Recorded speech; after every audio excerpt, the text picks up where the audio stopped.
Hello dear student, उम्मीद है आप बिल्कुल अच्छे होंगे। बच्चों, आज की इस क्लास में हम 12th क्लास से मैट्रिक्स टॉपिक को करेंगे। बच्चों, मैट्रिक्स एक अरेंजमेंट होती है नंबर की, जिनको ऑर्डर पेयर में रिप्रेजेंट किया जाता है। तो बच्चों, सबसे पहले मैं बात करता हूँ कि रिप्रेजेंटेशन ऑफ ए मैट्रिक्स, किसी भी मैट्रिक्स को हम किस तरीके से रिप्रेजेंट करते हैं। तो मैट्रिक्स को रिप्रेजेंट करने के हमारे पास कई तरीके होते हैं। सबसे पहली बात, मैट्रिक्स को हमेशा कैपिटल लेटर से डिनोट किया जाता है। हमने ए से एक मैट्रिक्स को डिनोट किया है। अब ये तो उसकी डिनोट करने के लिए हमने ए का यूज किया।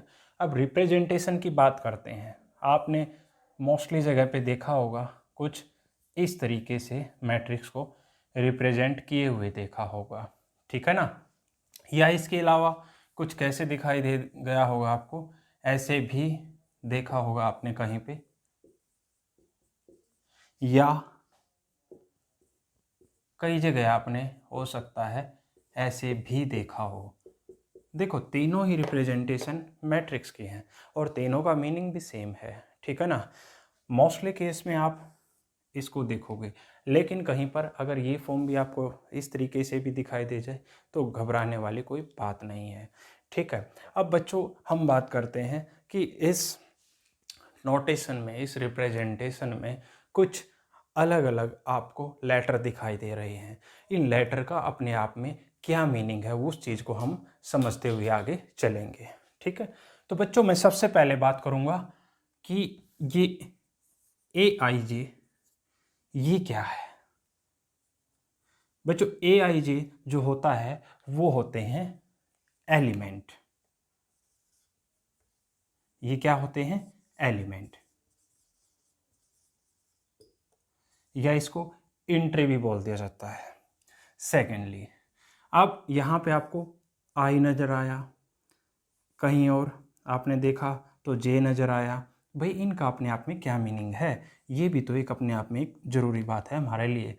तो बच्चों, आई जो होती है वो किसको रिप्रेजेंट करती है? नंबर ऑफ रो को। रो क्या होता है? Row is a horizontal line.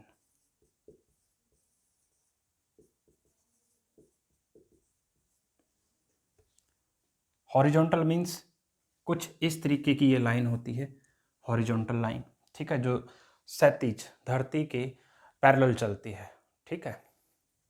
अब हम बात करते हैं जे। जे क्या होता है? Number of column.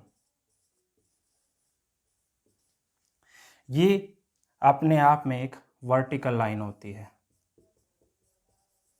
ये लाइन कुछ इस तरीके से होती है।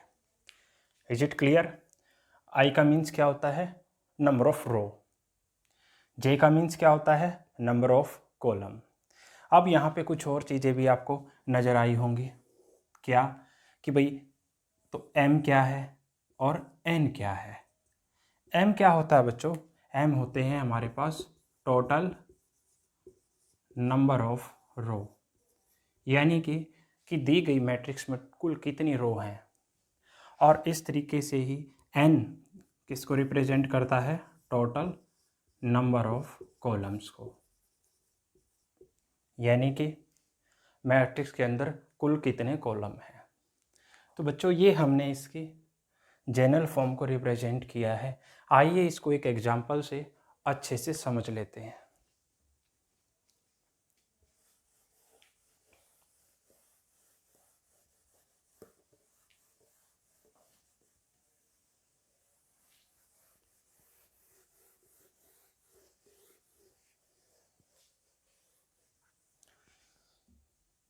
बच्चों, यहाँ पर हमने इसकी जनरल फॉर्म का जिक्र किया है, ठीक है। अब जो आई और जे होते हैं ना, वो हमेशा कहाँ बिलोंग करते हैं? आई और जे हमेशा नेचुरल नंबर में बिलोंग करते हैं, बिलोंग्स टू नेचुरल नंबर। ये प्राकृतिक संख्याओं में बिलोंग करते हैं, ठीक है ना। किस तरीके से? आइए इनको एक बार देख लेते हैं। जैसे कि ये हमारी ए मैट्रिक्स है। हमने क्या करना है? आई और जे के प्लेस पर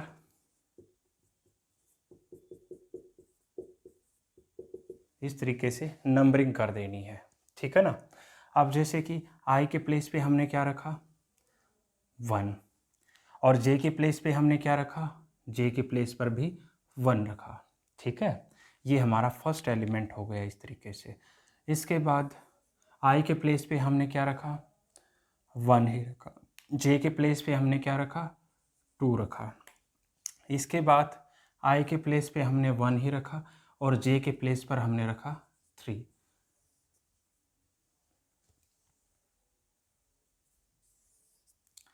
इसके बाद ठीक ऐसे ही अब हमने क्या किया, जो आई का प्लेस था उसको चेंज कर दिया, यानी कि उसके प्लेस पर 1 की जगह हमने 2 रख दिया और जे के प्लेस पर 1 रखा। अगेन ये हमारे पास क्या हो जाएगा, जे आई हमारा क्या रहेगा, सेम रहेगा 2, और जे हर बार की तरह फिर क्या हो जाएगा, चेंज हो जाएगा। ठीक ऐसे ही यहाँ पर भी आई हमारा सेम रहेगा और जे हमारा अगेन चेंज हो जाएगा। ठीक है ना। अब पहली चीज़ तो आप ये बताइएगा कि यहाँ पर कुल कितनी हॉरिजॉन्टल लाइन है और कितनी वर्टिकल लाइन है।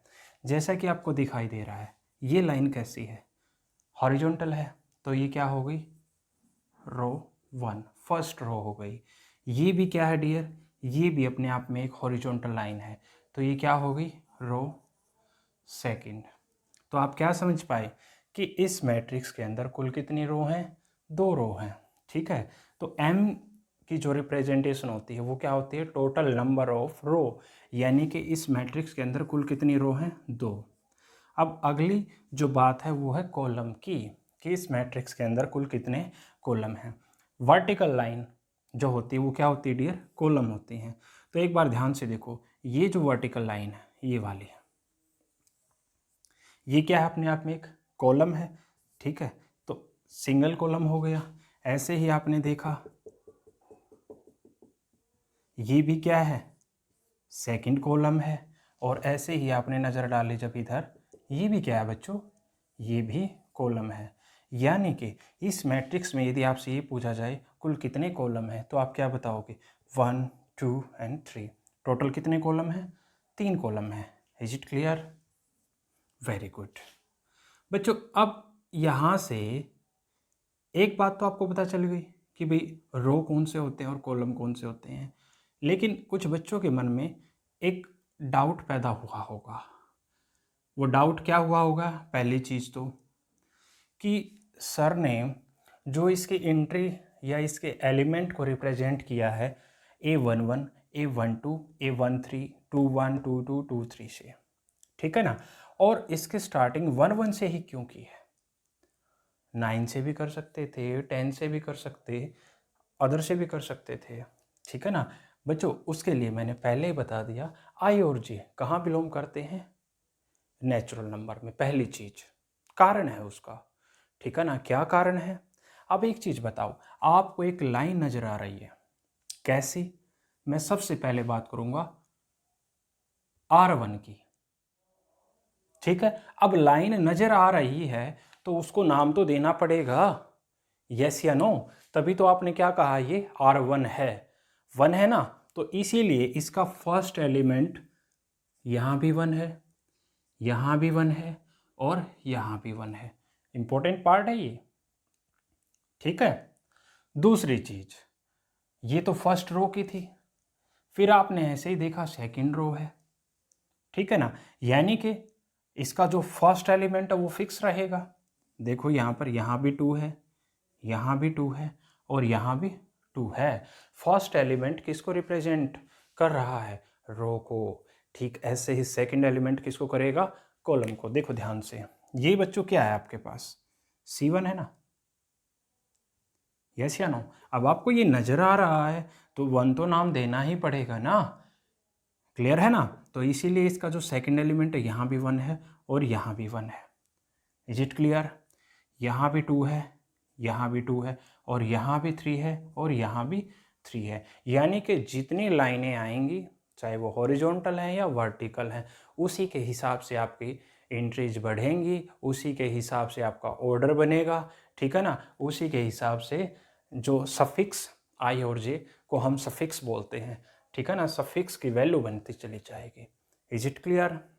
अब दूसरी बात यहाँ पे होती है कि भाई टोटल आपने 2 रो दिखाई दी तो आपने क्या बोला, 2 रो हैं। टोटल 3 कॉलम दिखाई दिए तो आपने क्या बोला, 3 कॉलम है।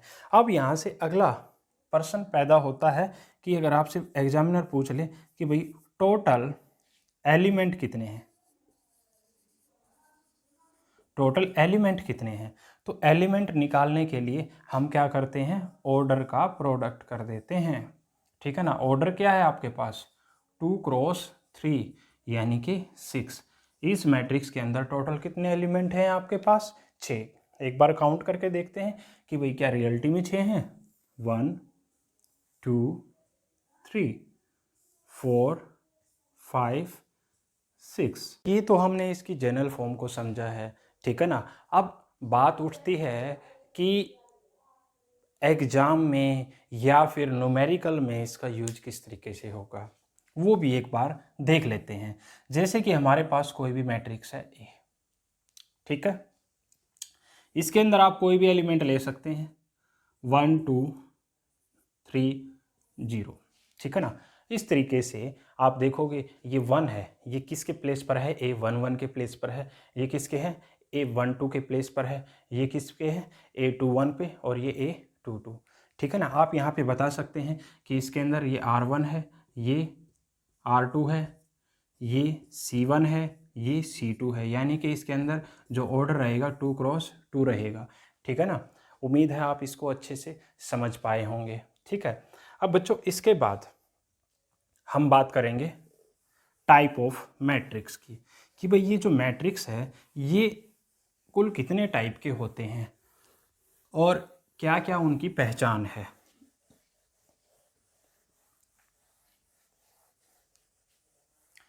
क्योंकि बच्चों देखो, मैथ्स को आप जब तक अच्छे से नहीं क्रैक कर पाओगे जब तक आपके फंडामेंटल क्लियर नहीं होंगे।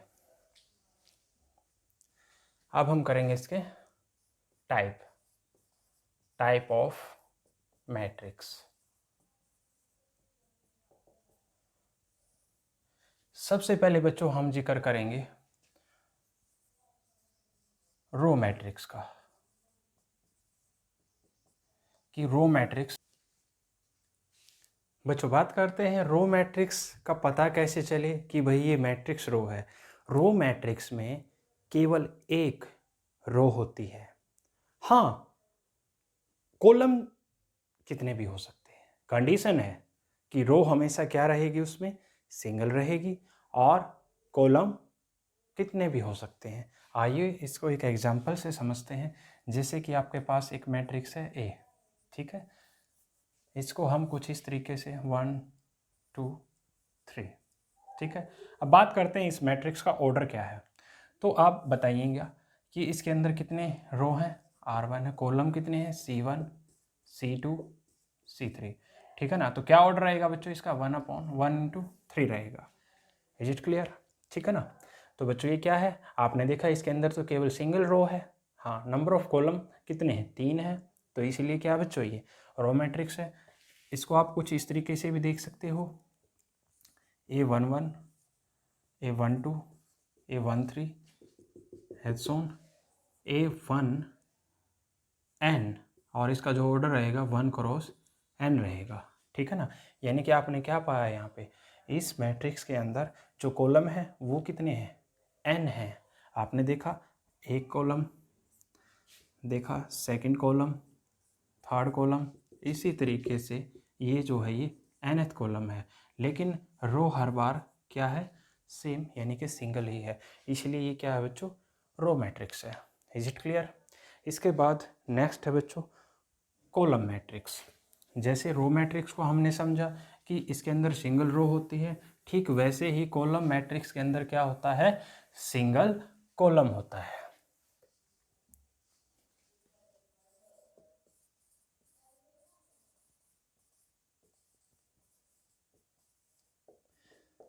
ए matrix has only single column, ठीक है ना। कॉलम मैट्रिक्स के अंदर केवल एक कॉलम होता है, नंबर ऑफ रो कितनी भी हो सकती हैं, ठीक है ना।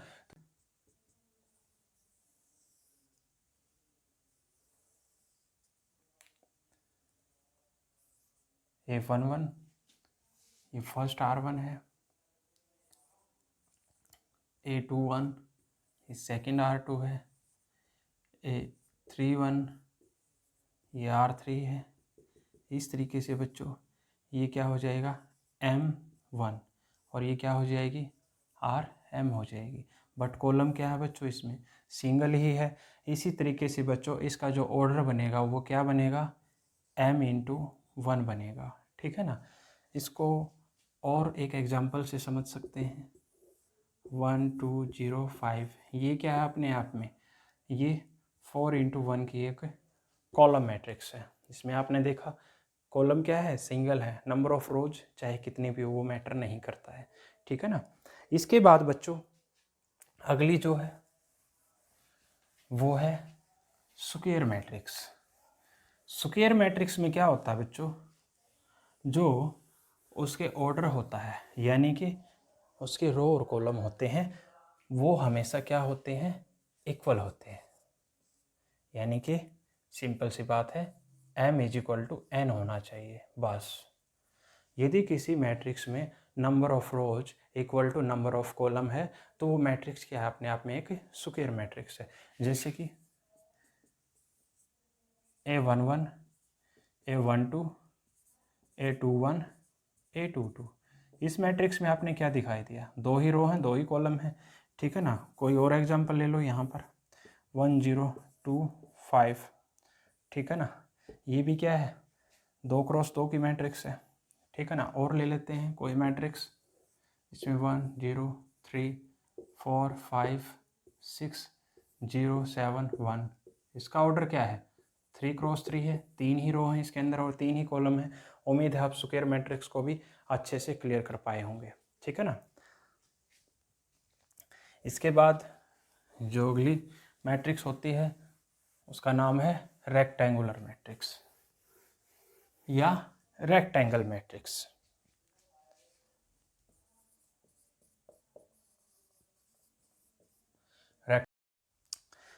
अब रेक्टेंगुलर मैट्रिक्स क्या होता है, रेक्टेंगल से रेक्टेंगुलर मैट्रिक्स बना है। रेक्टेंगल का मतलब क्या होता है कि जिसकी आमने सामने की भुजा क्या हो समान हो, चारों भुजा समान ना हो। ठीक है ना। तो इसमें क्या होता है डियर, इसका जो ऑर्डर होता है वो इक्वल नहीं होता है, बस यही है इसकी पहचान। ठीक है ना। एग्जाम्पल ले सकते हैं कोई भी। ए मैट्रिक्स है आपके पास 2 1 3 0 1 2। ठीक है ना। इसका आपने ऑर्डर देखा, इसके अंदर कितनी रो हैं, 2 रो हैं और कॉलम कितने हैं 3। तो ये किसका एग्जाम्पल है, रेक्टेंगुलर मैट्रिक्स का एग्जाम्पल है। Is it clear. अब यहाँ पे कुछ इंपॉर्टेंट चीज़ें आती हैं। ठीक है। वो कौन कौन सी आती हैं उनको एक बार समझ लेते हैं। सबसे पहले मैं यहाँ पे डिस्कस करना चाहूँगा डायगोनल एलिमेंट, कि भाई डायगोनल एलिमेंट क्या होते हैं। डियर डायगोनल एलिमेंट की पहचान के लिए आपको पता होना चाहिए कि सुफिक्स की वैल्यू क्या हो, सेम हो। ठीक है ना। या अदर वर्ड में हम ये बोल सकते हैं कि भाई I=J जहाँ जहाँ है वो एलिमेंट क्या है डायगोनल एलिमेंट होते हैं। Is it clear. एक एग्जांपल से समझते हैं। ए आपके पास कोई मैट्रिक्स है इस तरीके की। ठीक है ना। A11, A12, A13, A21, A31, A32 और A23। ठीक है ना। तो यहाँ पे आपने देखा क्या आएगा A22 आएगा और यहाँ पे क्या आएगा A33 आएगा। ठीक है बच्चों। अब ये देखो यहाँ पे I और J दोनों ही सेम है, यहाँ पर भी I और J दोनों ही क्या है सेम है। ठीक है। ऐसे यहाँ पर भी I और J क्या है सेम है। ठीक है ना। जहाँ I और J इक्वल होते हैं वो एलिमेंट क्या कहलाते हैं डायगोनल एलिमेंट कहलाते हैं। ठीक है ना। ये देखो क्या ये डायगोनली है या नहीं है, डेफिनेटली ये डायगोनली है। ठीक है ना। क्लियर है। बाकी जो एलिमेंट बच गए जो I और J इक्वल नहीं है वो क्या होंगे नॉन डायगोनल एलिमेंट होंगे। Is it clear. अब डायगोनल एलिमेंट का आपको पता चल गया, अब आप इजीली समझ पाओगे कि डायगोनल मैट्रिक्स क्या होती है। अब अगला जो हमारे पास कंसेप्ट है वो है डायगोनल मैट्रिक्स का। मोस्ट इंपॉर्टेंट है भैया ये।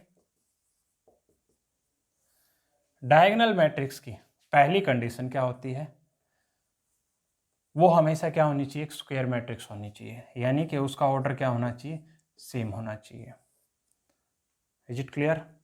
सेकंड कंडीशन क्या होती है, डायगोनल एलिमेंट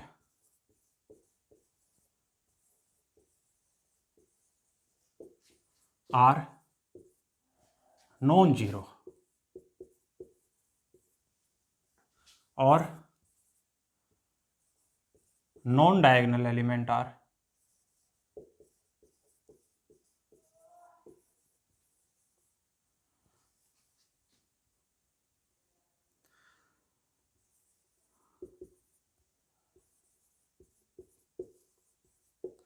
देखो बच्चों, डायगोनल एलिमेंट की क्या पहचान, पहली चीज़ तो स्क्वायर होनी चाहिए, दूसरी चीज़ उसके जो डायगोनल एलिमेंट है ना वो जीरो नहीं होने चाहिए, उसको छोड़कर चाहे कुछ भी जीरो हो जाए, ठीक है ना। डायगोनल एलिमेंट नॉन जीरो होने चाहिए और नॉन डायगोनल एलिमेंट क्या होने चाहिए, जीरो होने चाहिए। जैसे कि बात करें, कोई एक मैट्रिक्स ली हमने ए, ठीक है ना, 1 0 0 2 0 0 0, ठीक है ना, 0 5, ये मैट्रिक्स कैसी है, ये एक डायगोनल एलिमेंट, सॉरी ये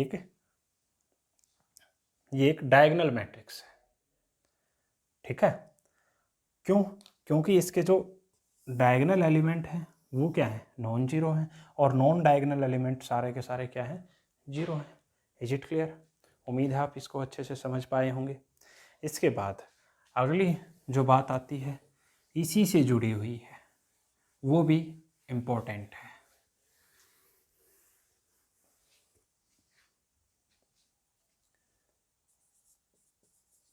स्केलर मैट्रिक्स। स्केलर मैट्रिक्स में कुछ कुछ सिमिलैरिटी होती है डायगोनल मैट्रिक्स की। क्या? पहली कंडीशन तो सेम है कि भाई वो स्क्वायर मैट्रिक्स होनी चाहिए, ऑर्डर क्या होना चाहिए, सेम होना चाहिए। सेकंड कंडीशन भी सेम है कि क्या, डायगोनल एलिमेंट हमारे क्या होने चाहिए, नॉन जीरो होने चाहिए, और नॉन डायगोनल एलिमेंट क्या होने चाहिए, जीरो होने चाहिए, ठीक है ना। थर्ड बात क्या होती है, डायगोनल एलिमेंट आर सेम। तीसरी बात ये होती है कि जो डायगोनल एलिमेंट होते हैं वो क्या होने चाहिए, सेम होने चाहिए, ठीक है। जैसे कि आपने लास्ट मैट्रिक्स में देखा डायगोनल एलिमेंट डिफरेंट थे, बट यहाँ पे ऐसा नहीं होता है, ठीक है ना। जैसे ये 2 है, ये 0, ये 0, ये 0, ये 2, ये 0, 0 0 2, आपने देखा तीनों ही केस में जो डायगोनल एलिमेंट है वो क्या है, सेम है, ठीक है ना। अगर तीनों ही केस में सेम है, ठीक है ना, या तो ऑर्डर की मैट्रिक्स है, दोनों ही एलिमेंट सेम है, या 4 ऑर्डर की है, ठीक है ना। सारे डायगोनल एलिमेंट यदि सेम है तो मैट्रिक्स कैसी होगी, स्केलर मैट्रिक्स होगी, ठीक है ना। अब इसके बाद नेक्स्ट आता है यूनिट मैट्रिक्स या आइडेंटिटी आइडेंटिटी मैट्रिक्स। अब नाम से ही जाहिर हो रहा है कि भाई यूनिट मीन्स कि उसके अंदर 1 का यूज होगा, ठीक है ना, क्लियर है ना। या फिर ये बोल सकते हो कि उसका जो डेटर्मिनेंट होगा वो क्या होगा, 1 होगा, वो बहुत आगे की बात है, ठीक है ना। तो समझ लेते हैं, इसमें भी सेम कंडीशन, पहली कंडीशन सेम है कि स्क्वायर होनी चाहिए, दूसरी कंडीशन भी सेम है, क्या, डायगोनल एलिमेंट क्या होने चाहिए, नॉन जीरो होने चाहिए, तीसरी कंडीशन क्या, डायगोनल एलिमेंट क्या होने चाहिए, 1 होना चाहिए, ठीक है ना। डायगोनल एलिमेंट क्या होने चाहिए, 1 होने चाहिए, और इसकी रिप्रेजेंटेशन जो होती है वो किससे होती है, आई से। अगर I2 है तो ये क्या है, 2 ऑर्डर की स्क्वायर मैट्रिक्स है। अगर I3 है, 3 ऑर्डर की स्क्वायर मैट्रिक्स है, ठीक है ना। इसके एग्जांपल को ले लेते हैं, ये आपके पास कोई भी एक स्क्वायर मैट्रिक्स है, 1001। Is it clear? तो बच्चों ये हमने टाइप ऑफ मैट्रिक्स की बात की है, और एक टाइप ऑफ मैट्रिक्स और बच जाती है हमारे पास, ठीक है ना, वो होती है अपर ट्रायंगुलर मैट्रिक्स। यानी कि अपर ट्रायंगुलर मैट्रिक्स का मतलब क्या होता है कि यदि किसी भी मैट्रिक्स के अंदर उसके डायगोनल मैट्रिक्स के नीचे वाले एलिमेंट यदि जीरो हो जाएं तो वो कैसी है? अपर ट्रायंगुलर मैट्रिक्स है। या फिर ये भी बोल सकते हो कि डायगोनल एलिमेंट से ऊपर वाले एलिमेंट क्या हो? नॉन जीरो हो। ठीक है ना? अपर है तो ऊपर वाले नॉन जीरो होंगे, और लोअर है तो लोअर वाले क्या होंगे? नॉन जीरो होंगे। That's it. ठीक है ना?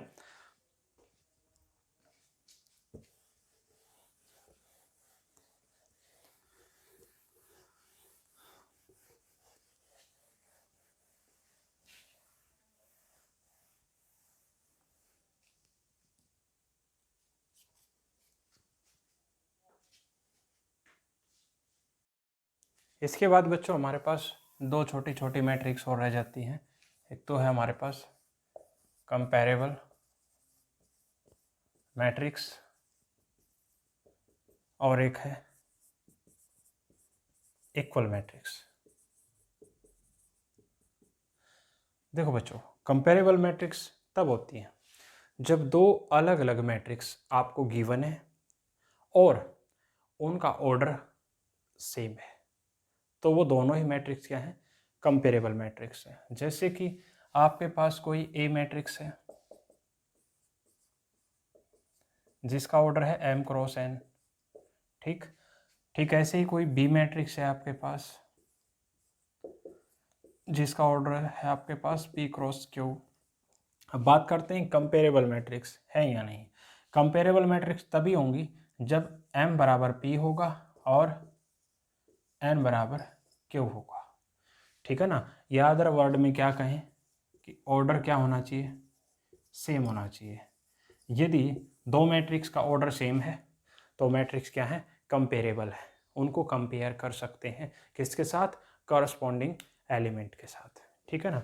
अब दूसरी चीज़ यहाँ पे आ जाती है इक्वल मैट्रिक्स। इक्वल मैट्रिक्स की पहली कंडीशन कि ऑर्डर सेम होना चाहिए।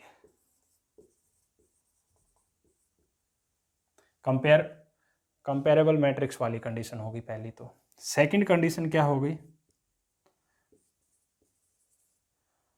कॉरस्पॉन्डिंग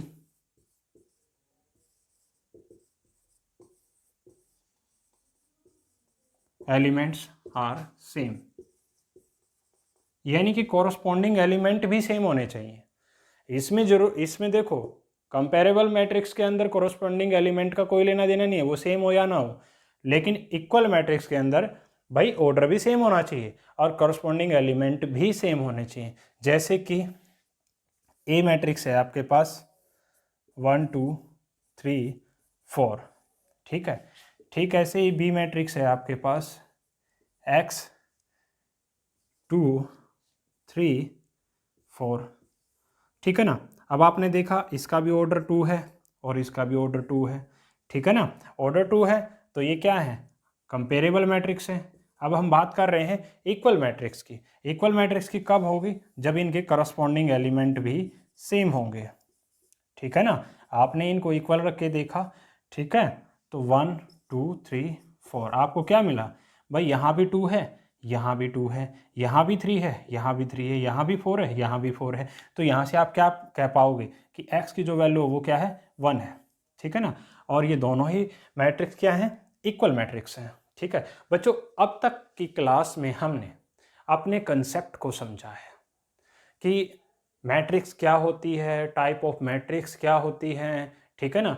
इसके बाद नेक्स्ट जो हमारी क्लास होगी उसमें हम अपनी फर्स्ट एक्सरसाइज यानी कि 3.1 जो है, ठीक है ना, उसको सोल्व करेंगे। और आपको मैं एक चीज़ बता देता हूँ, यहाँ पर इस क्लास में आप 12th क्लास की एलिमेंट की बुक को सोल्व करने जा रहे हैं, ठीक है। तो बच्चों, मिलते हैं नई क्लास में नए उत्साह और नई उमंगों के साथ। तब तक के लिए गुड बाय।